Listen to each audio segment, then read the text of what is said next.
Welcome to Open Books, the coziest corner in the world.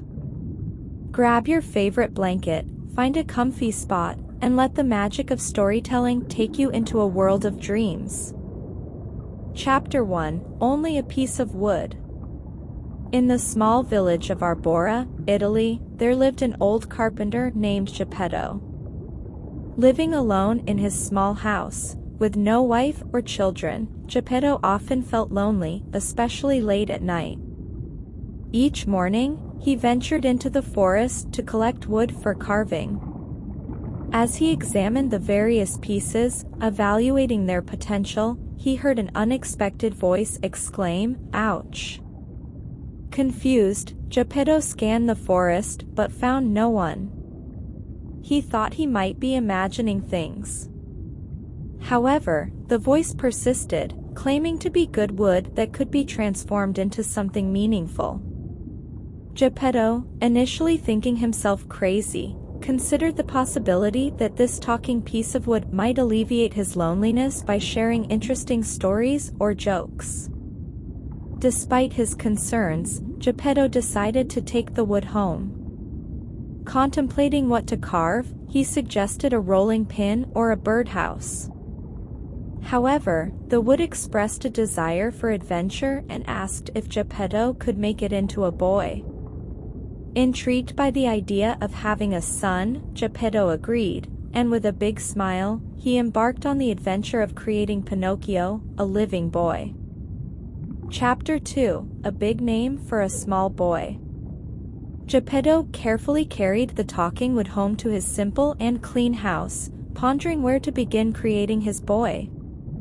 With one large room containing a bed, table, tools, and a stove, Geppetto worked diligently despite his limited funds.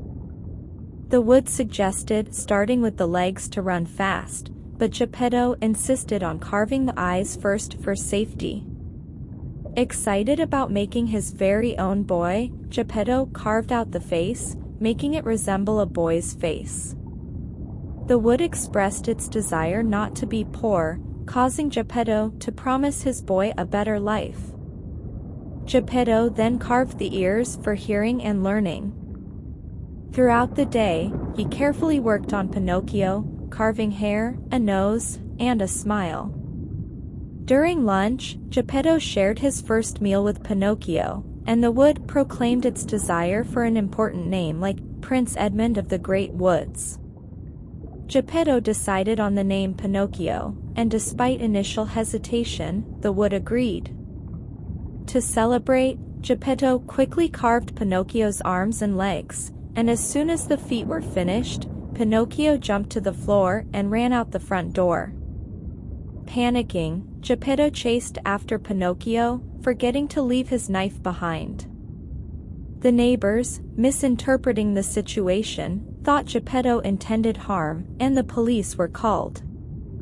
Unable to explain, Geppetto was thrown in jail for the night, leaving Pinocchio on his own to embark on adventures. And so began the adventures of Pinocchio. Chapter 3: The Adventures of Pinocchio.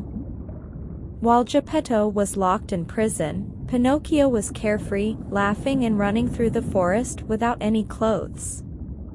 Delighting in his newfound freedom, he shouted, "I'm free! I'm free!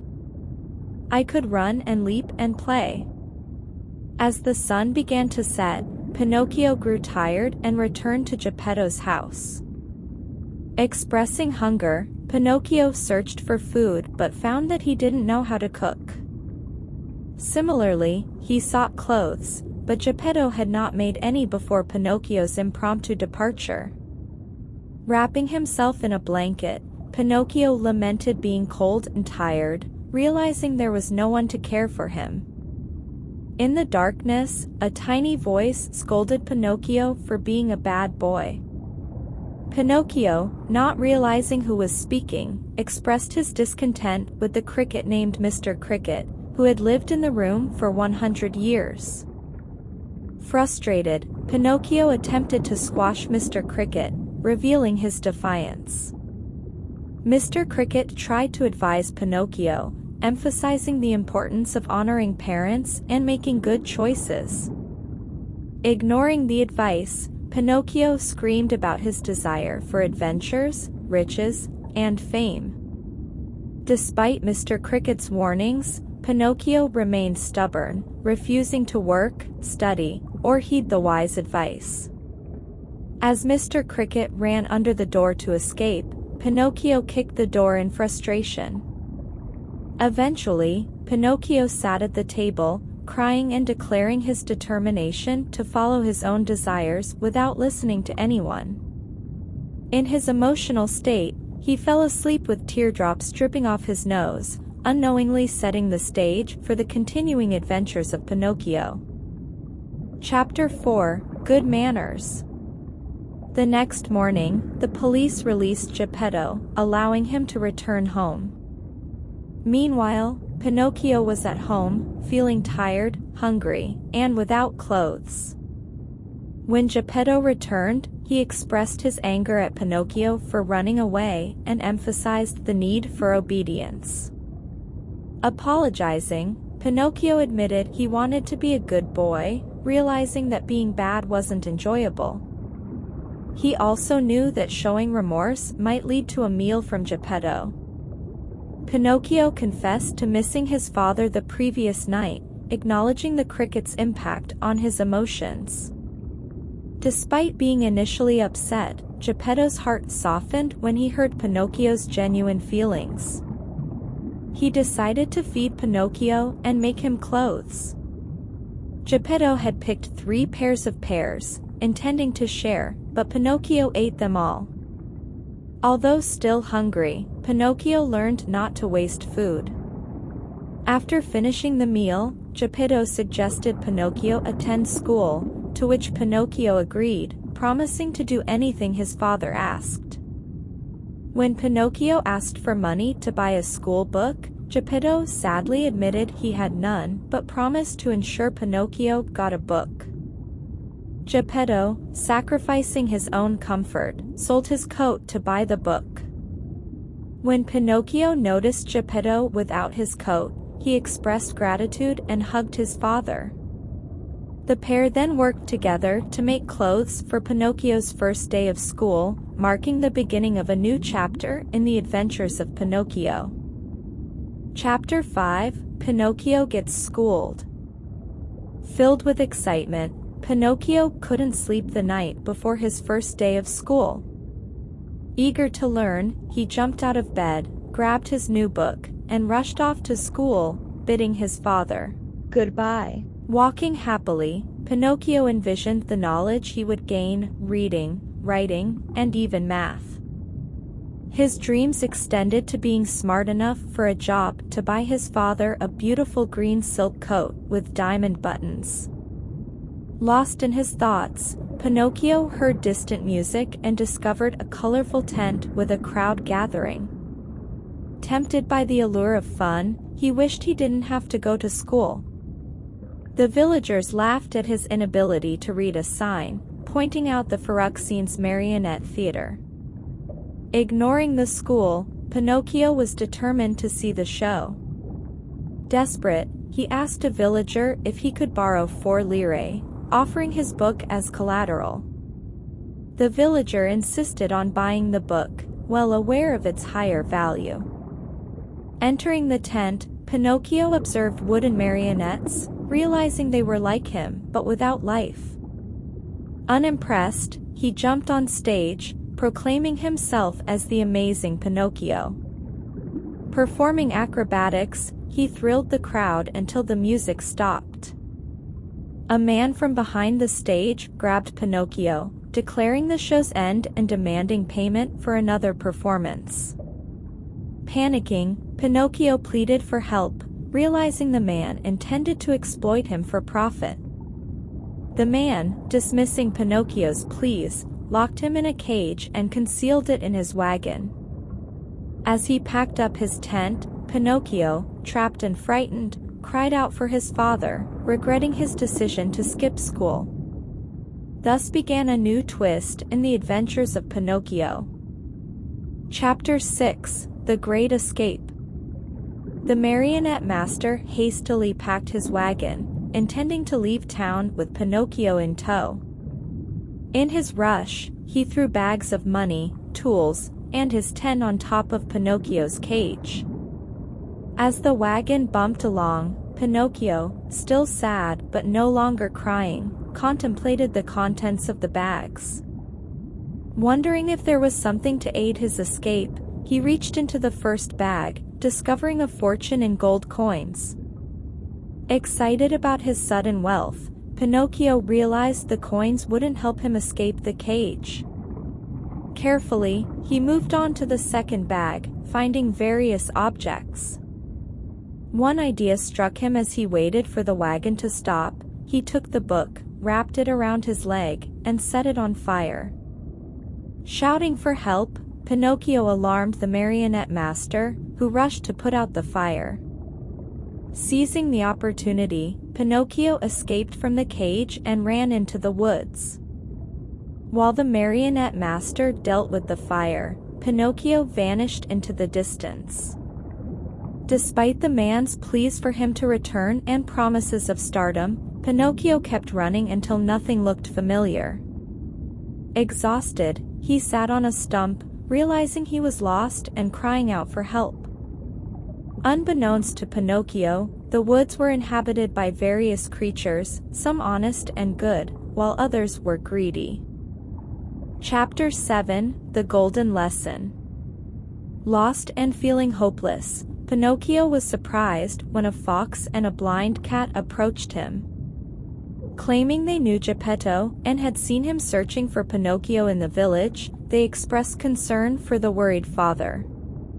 Pinocchio, eager to return home and show his newfound wealth, lied about earning money by working as a dancer for a marionette master.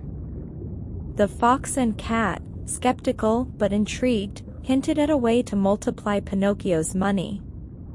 They spoke of a secret field called the Field of Follies, where planting money at midnight, watering it, and returning the next day could result in a money tree. Enticed by the prospect of becoming even richer, Pinocchio agreed to follow them. As they journeyed to the Field of Follies, Pinocchio's excitement grew. He dug a hole, carefully placed his gold inside, and covered it with dirt. The fox and cat convinced him to water the planted gold, promising to guard it in his absence. Pinocchio, oblivious to the oddity of a blind cat guarding the money, ran to fetch water and returned promptly. With the gold watered, they decided to find a nearby barn to rest, convinced that watching the tree grow would be counterproductive. As they walked away, their thoughts filled with dreams of wealth, Pinocchio remained unaware of the lesson he was about to learn in the Adventures of Pinocchio. Chapter 8: The Field of Follies. Restless with excitement, Pinocchio couldn't sleep as he anticipated the growth of his money tree and the wonderful gifts he would buy. The cat and the fox had warned him not to approach the field before sunlight, as the magic tree would die. As soon as the sun rose, Pinocchio hurried to the Field of Follies without stopping. Upon reaching the field, Pinocchio was puzzled to find no sign of his money tree. Determined to uncover it, he began digging, covering himself in dirt. The hole he dug was even larger than the first, but there was no gold in sight. Confused and distressed, Pinocchio looked up to see Mr. Cricket laughing at him. "Why are you here? And why are you laughing?" Pinocchio shouted at Mr. Cricket. "You are a foolish boy, Pinocchio. I warned you about bad friends and choices," replied Mr. Cricket. "The fox and cat have stolen your gold, and they are far away by now." Devastated, Pinocchio cried and decided to seek help from the police. However, when he shared his story, the police didn't assist him. Instead, they locked him in prison, as the fox and cat owned the town and paid the jailers for imprisoning those they had robbed. In his prison cell, Pinocchio reflected on his foolish choices and admitted his faults. Looking at the stars, he wished someone would save him. Just then, a small blue light appeared outside his window. "I am the Blue Fairy, and I am here to help you." "Why are you in jail?" "What have you done wrong?" the fairy inquired. Pinocchio explained how he earned the money by performing in a show, and as he spoke, his nose started growing. The Blue Fairy calmly questioned him about working in the theater, causing Pinocchio's nose to grow even longer. Bewildered, Pinocchio screamed as his nose reached 8 inches in length. The Adventures of Pinocchio continued with unexpected challenges and lessons for the wooden boy. Chapter 9: Working Like a Dog. Pinocchio, now worried about his elongated nose, faced the laughter of the Blue Fairy, who found his appearance amusing. "Why are you laughing?" cried Pinocchio. The fairy replied, "I am laughing at your lies. It's easy to tell when you are lying. Your nose grows with every lie you tell." Ashamed, Pinocchio turned bright red and admitted, "I'm sorry. I took the money from the marionette master, and my father didn't know I went to the theater." The Blue Fairy asked for a promise that he would be a good boy and obey his father. Upon Pinocchio's agreement, she waved her wand, summoning a woodpecker that pecked his nose back to its original size. The jail bars vanished, and Pinocchio was freed. Pointing towards the road leading home, the Blue Fairy advised Pinocchio to stay on that path, assuring him he would reach Geppetto's home by nightfall. As she flew away, she reminded him of his promise to be a good boy. Determined to keep his word, Pinocchio walked down the road. Hours later, hunger struck, and he spotted a grapevine. Desiring some grapes, he approached but fell into a hidden trap. "Someone help me!" Pinocchio cried as the farmer, hidden nearby, revealed himself. Accusing Pinocchio of stealing chickens, the farmer locked a chain around his neck and took him home. Claiming Pinocchio had stolen his grapes, the farmer decided on a punishment, guarding the chicken coop as a makeshift guard dog until he decided the proper punishment. Hungry and tired, Pinocchio crawled into the doghouse and fell asleep. In the night, he heard voices, for weasels by the chicken coop, inquiring about their friend Oscar. Pinocchio, realizing Oscar was the deceased dog, pretended to be the new guard dog. The weasels, unaware of Pinocchio's true identity, made him an offer similar to Oscar's arrangement, silence for one chicken, with the weasels taking the rest. Pinocchio pretended to agree, but as the weasels entered the coop, he locked the door and barked loudly, alerting the farmer. Impressed, the farmer praised Pinocchio for catching the chicken thieves and decided to set him free. As a gesture of gratitude, he offered to make Pinocchio breakfast. With a big smile, Pinocchio nodded, appreciating the turn of events in the Adventures of Pinocchio.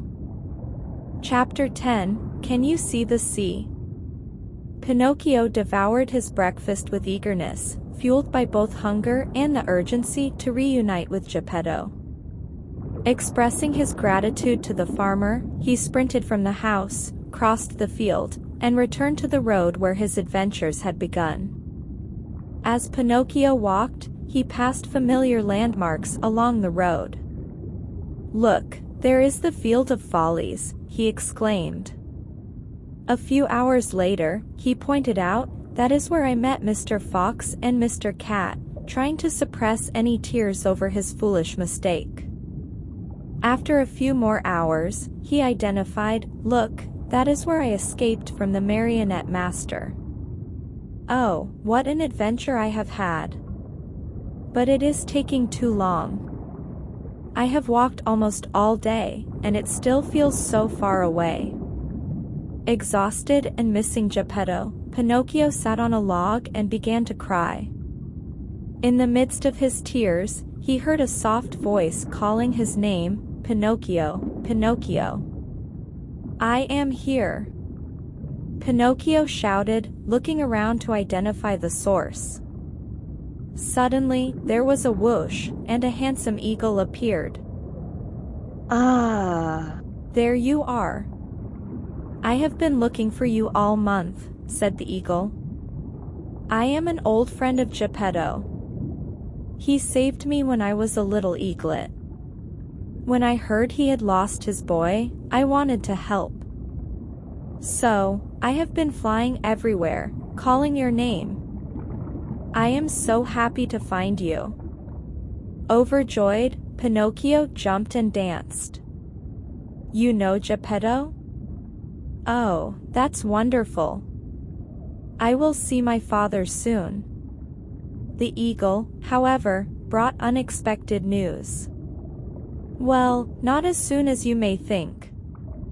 Why not? Asked Pinocchio, his worry evident. When you did not come home from school, Geppetto searched the woods, then the countryside, and eventually all of Italy. After a month of searching, he decided to sail to Sicily and Sardinia to find you. So, he built a boat and will sail away today. Pinocchio, distressed, pleaded. Oh no! If only I could get there quickly. Mr. Eagle, could you please help me find my father? Of course, I'm happy to help a friend, the eagle replied. Carefully grabbing Pinocchio with his claws, he soared into the sky. From above, Pinocchio could see the forest, countryside, and the sea. In a few flaps of the eagle's wings, the beach and a crowd of people appeared. Please drop me there, Pinocchio requested. The eagle gently placed Pinocchio in the sand and flew away, calling, "Good luck, Pinocchio." Thank you. Pinocchio called back. He darted through the crowd, asking for Geppetto's whereabouts. A bystander, however, delivered solemn news. Who is Geppetto? He asked. Geppetto is my father. He has gray hair and a kind smile, Pinocchio explained. Chapter 11, A Little Work Won't Hurt. Pinocchio swam vigorously through the waves. Despite being made of wood, he floated, but the waves tossed him around relentlessly. Geppetto's boat still seemed distant. I'll never reach Geppetto's boat in time, Pinocchio cried, his mouth filled with salt water, and his tired arms propelling him forward. Nevertheless, he persevered. Spotting a small island, he swam towards it to catch his breath. As Pinocchio rested on the island, he scanned the horizon for Geppetto's boat. His heart sank when he saw a whale near the boat. Oh, the whale ate your boat, Pinocchio exclaimed, unable to see Geppetto any longer. He feared that his father had drowned. Oh, father, I didn't save you. I am so sorry, Pinocchio wept. The rain began to fall, prompting him to seek shelter. Father would want me to be safe and dry, Pinocchio said, darting into the nearby village. Approaching a man with a coal cart, he pleaded, Please, sir, may I stay at your house where it's dry? If you help me carry this coal, you may stay with me tonight, the man replied. Pinocchio, displeased with the idea of work, responded, Oh, I don't want to carry coal. He hoped for help without effort. The rain intensified. Turning to a woman with water jugs, Pinocchio asked, Please, ma'am, may I stay at your house where it's dry? The woman agreed, but with a condition, if you help me carry these jugs, you may stay with me tonight. Reluctantly, Pinocchio agreed, carrying the heavy jugs without complaint. Upon reaching the woman's small house, Pinocchio finally sat down, delivering the jugs. "Thank you for letting me stay," he expressed. "You are welcome," the woman said. "A little work never hurt anyone, right, Pinocchio?" Surprised, Pinocchio asked, "How do you know my name?" To his astonishment, the woman revealed herself, her hood falling to reveal pretty blue hair. "Oh, Blue Fairy, it's you. But why did you make me work? Why didn't you help me?" Pinocchio questioned. "I did help you, Pinocchio," the Blue Fairy explained. "It is good to receive help from strangers, but it is even better to help strangers. I wanted you to learn that lesson. Did you follow the road home as I showed you?" "I tried to follow the road," Pinocchio recounted, "but I got trapped, and then I was flown, and then I swam. When I stopped swimming, I saw Father get eaten by a whale." As Pinocchio shared this, he burst into tears. The Blue Fairy comforted him. "Do not cry, Pinocchio. Your father is safe, but he is hidden. I will help you find him. Father is alive." "We should leave right now," Pinocchio exclaimed.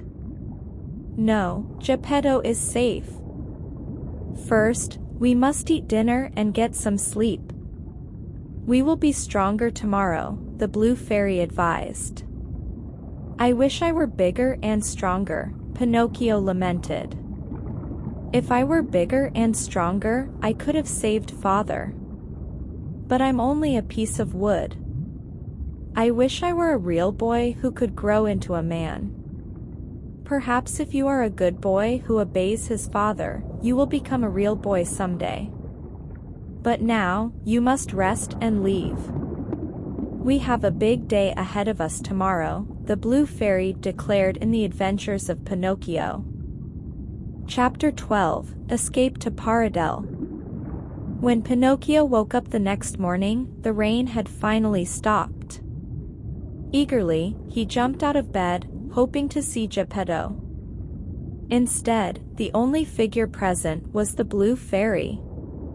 "Do you want to become a real boy?" she inquired. "Yes," Pinocchio exclaimed with excitement. "Do you want to save Geppetto?" she continued. "Oh, yes," replied Pinocchio. "Then listen carefully. To become a real boy, you must obey your father. But first, you must save him. You will save him by honoring him." "I don't understand. How can I honor him if he is not here?" Pinocchio asked, feeling confused. "You must honor his wishes." "What did Geppetto want you to do?" asked the Blue Fairy. "He wanted me to go to school," Pinocchio responded. "Then you must go to school. You may live with me and study in the village. Once you honor him, you can save him," she explained. Hearing this made Pinocchio sad. He did not want to go to school. However, he was determined to save his father, so he agreed to go. Pinocchio became the best student in the school, and his teacher was pleased with his progress. Unfortunately, some of the students were unkind to Pinocchio. One day, after school, a group of boys followed him home. "How can a wooden head become smart? Use it as a bookend," one boy jeered, prompting laughter from the others. "What will Pinocchio be when he grows up?" the first boy asked the others. "A little wooden boy," they replied, laughing again. "I'm smart, and one day I will be a real boy," asserted Pinocchio. "Oh, Yeah. well, if you prove you are smart now, you can be a real boy today," challenged one of the boys. "What do you mean?" asked Pinocchio. "Well, if you do what real boys do, that would make you a real boy, right?" the boy suggested. I guess so, conceded Pinocchio. He thought to himself, if I were a real boy, then I could save father faster. I can do anything you can do, declared Pinocchio. I'll show you I can be a real boy. Oh. Yeah. Well, today we are running away to Paradel. If you're a real boy, you'll come with us, one boy said. What is Paradel? Pinocchio inquired. It's an island where real boys play all day. They never have to do work, dessert for every meal, and everyone is rich, explained the boy. This sounded too good to resist, and Pinocchio followed the boys to the end of the village, where they encountered a man with a wagon full of boys. The wagon was pulled by very sad donkeys wearing clothes, but the boys paid them no mind. They eagerly jumped into the wagon, headed to the end of the island. Here we are, boys, called the wagon master. This ferry goes to Paradel, where every day is a holiday, and you never have to work. Come quickly before the ferry is full. Pinocchio and the boys rushed towards the ferry, unaware of the numerous donkeys disembarking. Pinocchio was too focused on his desire to become a real boy and save his father, and in Paradel, he believed he could achieve both without having to work. In the Adventures of Pinocchio, the journey to Paradel was about to unfold. Chapter 13, A Real Donkey. In Paradel, Pinocchio and his newfound friends reveled in the joys of carefree living. Ice cream for breakfast, games all afternoon, and staying up as late as they wanted made every day feel like a holiday. The allure of their newfound paradise was so captivating that they lost track of time, forgetting about their homes and families. For the first time, Pinocchio experienced the freedom and joy of feeling like a real boy, even though he knew he was still made of wood. Despite the festivities, Pinocchio couldn't ignore his desire for transformation. Every night, he would peer into the mirror, hoping for a change. One night, his reflection revealed a transformation, but it was not the one he anticipated. He was covered in fur. A sudden knock on the door interrupted his moment of self-discovery. "Pinocchio, let me in," cried one of his friends. Uncomfortable with his newfound appearance, Pinocchio hesitated, saying, "I'm not here right now. Come back later." "You're talking, so I know you're there." "Open up," insisted the friend. Reluctantly, Pinocchio opened the door, revealing that his friend, too, was covered in fur. The friend pleaded for help, both boys sitting on the floor and crying. However, their cries sounded like the brays of donkeys rather than the voices of boys. Just as despair set in, another knock echoed through the room. The wagon master, their friend who had brought them to Paradel, inquired about their well-being. The boys pleaded for assistance, but their cries were transformed into donkey-like braying. When the wagon master witnessed their condition, his smile twisted into an evil laugh. "Now it's time for you to pay for your play," he declared. "4 months of eating and playing without work. Now, you will become donkeys and work for me for the rest of your lives." Ha! Ha! Ha! Donkeys. The boys, now resembling donkeys, cried out in distress. Pinocchio, desperate to avoid this fate, spoke up. "Sir, I don't want to be a donkey. I want to be a real boy." The wagon master laughed dismissively. "A real boy? All you're going to be is a real donkey." With swift action, he tied a rope around the boys' necks and led them towards the ferry. The boys attempted to call for help, but their braying voices went unheard by their oblivious friends. As they joined other sad-looking donkeys on the ferry, Pinocchio realized why he had seen so many donkeys on his first day in Paradel.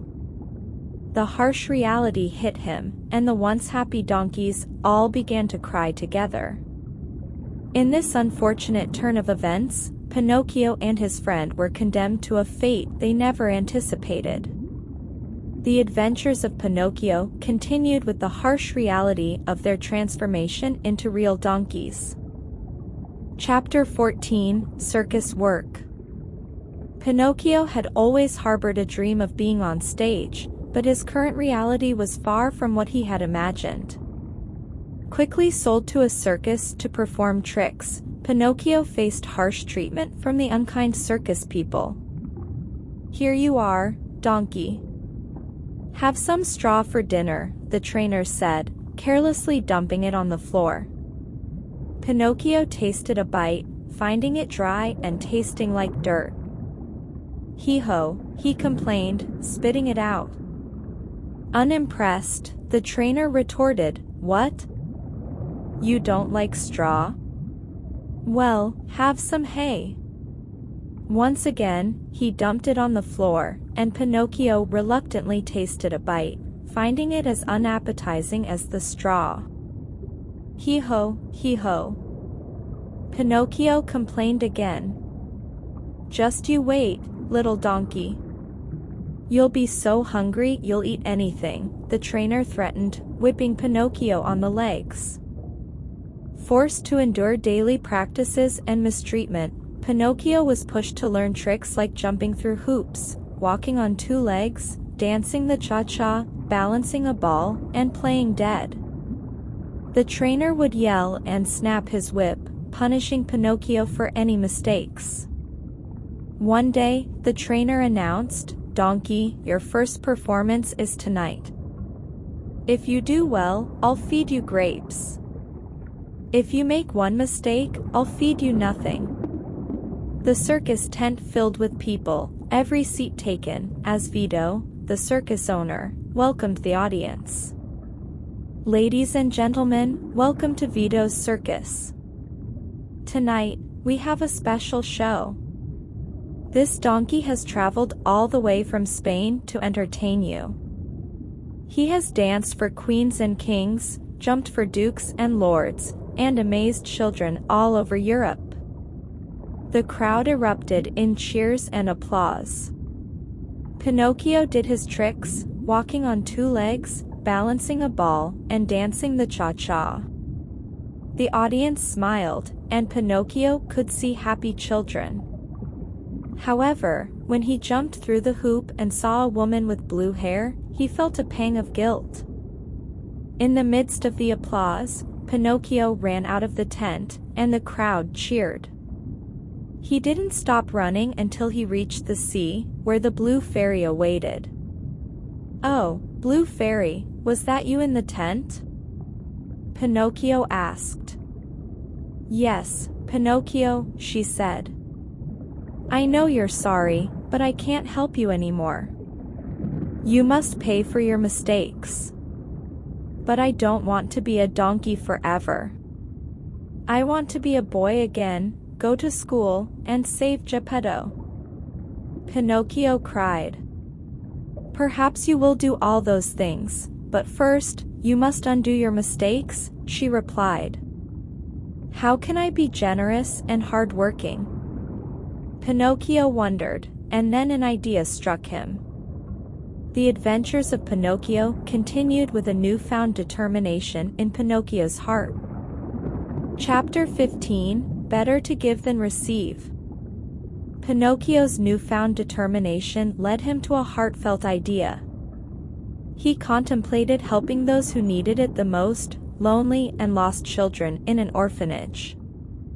Drawing from his own experiences of receiving kindness from strangers, he recalled the blue fairy's words, "It is a great thing to receive help from a stranger, but it is an even greater thing to give help to a stranger." With purpose, Pinocchio made his way to a small orphanage surrounded by dead trees. Determined to make a positive impact, he decided to clean up the yard by moving the fallen trees. Looping a rope around each one, Pinocchio tirelessly worked until the yard was spotless. The joyous cries of the children echoed as they saw Pinocchio in the yard. Yeah, "A donkey!" they exclaimed. One girl expressed, "What a nice donkey! Could we ride on your back, Mr. Donkey?" Pinocchio nodded, and one by one, he gave the children delightful rides around the yard, filling the air with laughter and happiness. As dinner approached, the children ran inside for a meal of macaroni. Pinocchio, despite his hunger, chose to be generous. He ate grass and slept outside, content with the knowledge that he was making a difference.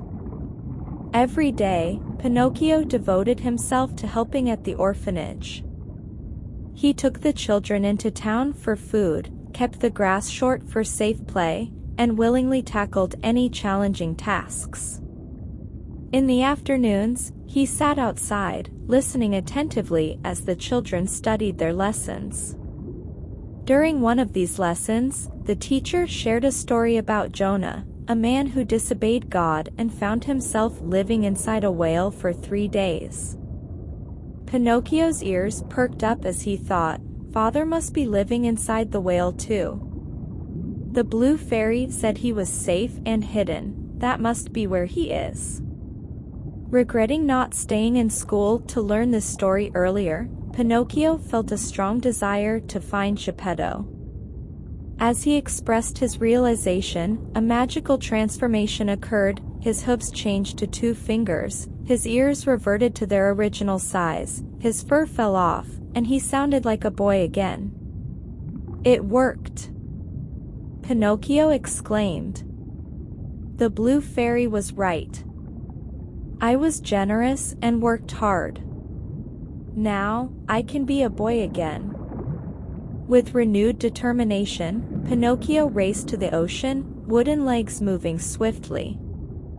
This time, he had no intention of stopping for gold, a circus, or the allure of Paradel. His sole focus was to find Geppetto. The Adventures of Pinocchio continued with a heart full of hope. Chapter 16, The Belly of a Whale. Pinocchio, having gained strength from his work at the orphanage, sprinted towards the ocean. His powerful strokes allowed him to navigate the waves effortlessly, even joining a group of playful dolphins. "Hello, dolphins. I am looking for a large whale. Do you know where I can find it?" Pinocchio inquired. yeah, yeah, yeah. The dolphins responded, circling around him. One dolphin swam beneath Pinocchio, guiding him deeper into the ocean.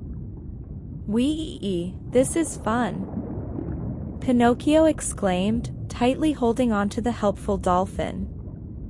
The underwater adventure continued as the dolphins led him towards a massive figure that resembled a big blue house, the whale. Swimming near the whale, Pinocchio greeted, "Hi, big whale." The whale responded with a friendly call. Seizing the opportunity, Pinocchio jumped into the whale's mouth. As he traversed the whale's teeth and ventured deeper, he noticed an unpleasant smell. "Oh, that's gross. What smells so bad?" Pinocchio wondered. "I do," responded a familiar voice. "Father." Pinocchio called out. Geppetto replied, and despite the unusual setting, they were overjoyed to be together. While exploring the whale's stomach, Pinocchio apologized for the delay in finding his father, expressing his regret. As they embraced, Geppetto remarked on Pinocchio's thin appearance. Pinocchio begged for forgiveness, but Geppetto, just happy to be reunited, held no grudge. Amidst their reunion, they realized the whale was swimming deeper. Concerned, Pinocchio urged, "Father, we must get out of this whale quickly." Geppetto explained his futile attempts to escape the whale's belly. Recalling the story of Jonah, Pinocchio had an idea. "Father, climb with me up to the whale's mouth." "I will help you," he suggested. Together, they climbed up to the whale's teeth. "Can you reach up and tickle the top of the whale's mouth?" Pinocchio asked. Geppetto agreed, tickling the whale, prompting it to swim upwards rapidly. The whale's tongue jumped, and with a sneeze, they were expelled onto the sand. "Hooray! We made it," cheered Pinocchio. Geppetto praised his son's intelligence, questioning how he knew to tickle the whale. Pinocchio smiled and revealed that he got the idea from something he had learned at school. Just as the whale slid onto the sand, it transformed into the blue fairy. "Well done, Pinocchio," the blue fairy commended. "You have proven yourself to be a good boy. You have honored your father, been obedient and generous, and risked your life to save him." With those words, the whale vanished, leaving the blue fairy in its place. "Farewell, gentlemen," she bid them. Goodbye.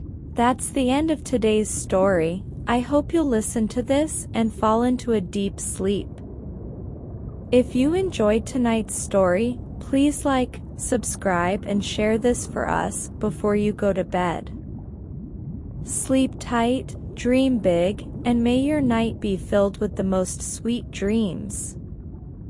Good night, my friends.